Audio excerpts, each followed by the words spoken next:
कि उनकी यादें, उनकी बातें हमेशा साथ रहेंगी और अगर पाकिस्तानी चाहें तो उनसे बहुत कुछ सीख सकते हैं। कि दुनिया भर के जो इस वक्त अखबारात हैं, मीडिया वेबसाइट्स हैं और दुनिया भर के मीडिया उनकी क़यादत में टाटा ग्रुप ने आलमी सतह पर तरक्की की।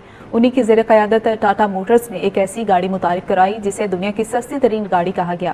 कल उनकी डेथ हुई है और ये खबर जो है वो सोशल मीडिया के जरिए तमाम दुनिया में ही चली गई। सब लोग बहुत अफसोस कर रहे हैं। एक ऐसी पर्सनालिटी थी उनकी कि जिन्होंने सियासत में ना रहते हुए, यानी कि पॉलिटिक्स में ना रहते हुए, अपनी कंट्री के लिए बहुत ज्यादा काम किया।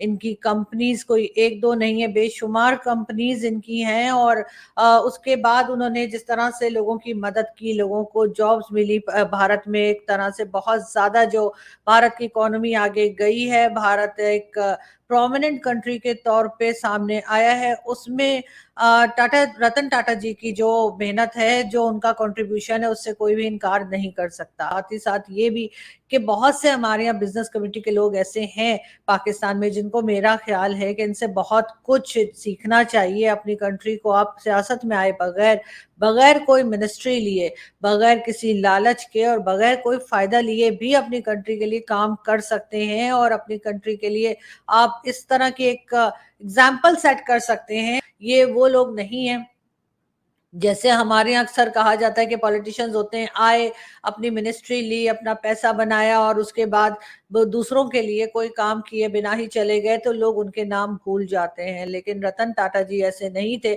उन्होंने अपना जो बिजनेस किया उसमें उन्होंने अपनी कंट्री के लिए बहुत काम किया, अपने कंट्री के लोगों के लिए बहुत काम किया। और जितनी मैंने उनके इंटरव्यूज देखे या मैंने उनकी कोई मीडिया के साथ इंटरेक्शन देखी या जब भी उनके बारे में पढ़ा तो यही देखा कि बहुत ज्यादा एक हम्बल तबीयत के थे। बहुत ऐसा ये नहीं था कि पैसे का कोई दिखा रहे हो, शो ऑफ कर रहे हो या कुछ कर रहे हो, इस तरह का कुछ नहीं था। बहुत ही सादा तबीयत के थे और मेरा ख्याल है कि ये एक अकेले नहीं होंगे, भारत में ऐसे और लोग भी होंगे और यकीनन वो लोग वो होंगे जिन्होंने रतन टाटा जी से कुछ ना कुछ सीखा होगा और उनसे सीखना भी चाहिए। खास तौर पे पाकिस्तान की बिजनेस कम्युनिटी को भी, पाकिस्तान के हर इंसान को, जो भी सिटीजन पाकिस्तान का है, उनको बहुत कुछ रतन टाटा जी से सीखने की जरूरत है। अब वो हमारे दरमियान नहीं रहे हैं लेकिन उनकी यादें हैं, उनकी बातें हैं और जो आप बड़ी आसानी से आप लोग जो है यूट्यूब पे सुन भी सकते हैं, पढ़ भी सकते हैं इंटरनेट पे और बहुत कुछ उनसे सीख सकते हैं।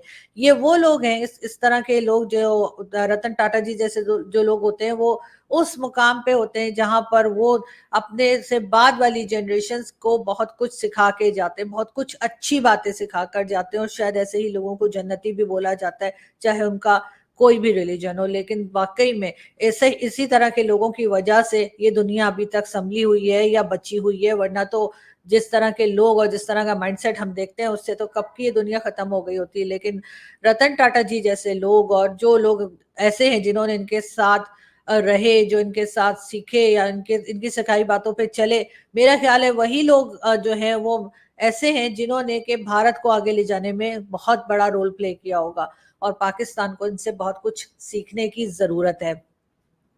बहुत अफसोस है कि बहुत से पाकिस्तानी यकीनन चाहते होंगे कि वो रतन टाटा जी से मुलाकात करें, उनसे कहीं मिलें, आते जाते कहीं हो सकता है कि उनसे मुलाकात हो जाए, लेकिन नहीं हो पाया। और लेकिन बहरहाल जैसे मैंने कहा कि उनकी यादें, उनकी बातें हमेशा साथ रहेंगी और अगर पाकिस्तानी चाहें तो उनसे बहुत कुछ सीख सकते हैं। भारत के लोग तो जाहिर है सीख ही रहे हैं और उनको बहुत अच्छे अल्फाज में याद भी किया जा रहा है। शायद ये भारत के चंद कुछ लोगों में से हैं जिनके बारे में कभी नेगेटिव बात उनकी अपनी कंट्री ने तो क्या दुनिया में किसी ने नहीं की। रतन टाटा जो कि भारत का एक अनमोल रतन था, लेकिन भारत के इस अनमोल रतन को आज दुनिया सलाम पेश कर रही है, दुनिया ट्रिब्यूट पेश कर रही है रतन टाटा को, क्योंकि रतन टाटा सिर्फ इंडिया के नहीं थे बल्कि दुनिया के बहुत सी कंट्रीज में उनके बहुत ज्यादा चाहने वाले मौजूद हैं। और इसकी वजह ये कि वो सिर्फ एक बिजनेसमैन नहीं थे, वो एक बिजनेस टाइकून ही नहीं थे, वो एक ऐसी एम्पायर के मालिक नहीं थे जिसको वो ग्लोबल लेकर गए। वो एक इंडस्ट्रियलिस्ट से ज्यादा एक काइंड ह्यूमन बीइंग थे कि दुनिया भर के जो इस वक्त अखबारात हैं, मीडिया वेबसाइट्स हैं और दुनिया भर के मीडिया आउटलेट्स और लोग कैसे उनको उस लेजेंड को, इंडिया के लेजेंड को, लेकिन जिसको वर्ल्ड लेजेंड के तौर पर देखा जा रहा है, ट्रिब्यूट पेश कर रहे हैं।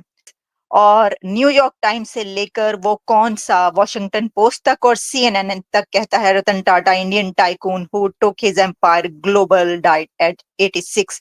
इस वक्त पूरी दुनिया के अखबारात में रतन टाटा का तस्करा हो रहा है। देखिए, हम रतन टाटा पे अगर हम बात करें तो हम ये कह सकते हैं कि जी, एक सिंपल सी बात तो ये है कि जैसे उन्होंने अपने बिजनेस को आगे बढ़ाया, एक एम्पायर क्रिएट की, और इंडिया के लिए, अपने मुल्क के लिए, अपने कंट्री के लिए उन्होंने जो जो काम कर डाले, दैट इज अमेजिंग, अनबिलीवेबल। हर मौके पर उन्होंने अपने कंट्री को, अपने वतन को सबसे आगे रखा, और काइंडनेस जो है उनकी, उसके पर बहुत बात की जाती है। कंपैशन उनके अंदर बहुत ज्यादा था। वो खास तौर पर एनिमल्स के लिए बहुत काम करते रहे, फिलंथ्रोपिस्ट थे वो एक बहुत बड़े। बहुत ही कम ऐसा देखने को मिलता है जब कोई बिजनेसमैन की डेथ हो और पूरा देश उसके लिए दुख मनाए और उसे एक सरकार द्वारा स्टेट फ्यूनरल दिया जाए। और यही हुआ है रतन टाटा की डेथ पर। वो इतने बड़े बिजनेसमैन थे। इस बात से ज़्यादा इस बात पर चर्चा हो रही है कि वो कितने अच्छे इंसान थे और उन्होंने अपने देश के लिए कितनी बड़ी बड़ी चीज़ें करी और अपने देश को एक फौजी जवान की तरह सर्व किया, बिना कोई पॉलिटिक पार्टी को ज्वाइन किए, बिना पॉलिटिशियन बने। उन्होंने पॉलिटिशियन से भी ज़्यादा अपने देश को सर्व किया।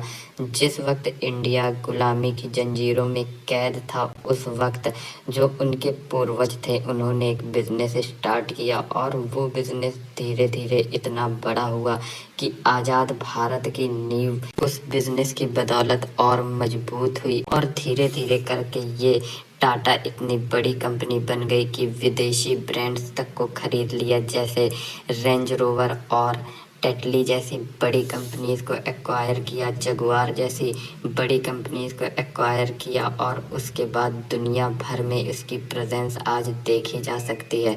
ना सिर्फ इससे भारतीय इकोनॉमी को फ़ायदा होता है, बल्कि भारत की जो एक सॉफ्ट पावर है और जो एक सॉफ्ट इमेज है, उसमें भी बहुत ज़्यादा इजाफा होता है। और सबसे बड़ी बात ये है कि इसके लिए सरकार को कोई भी एफर्ट नहीं डालना पड़ता।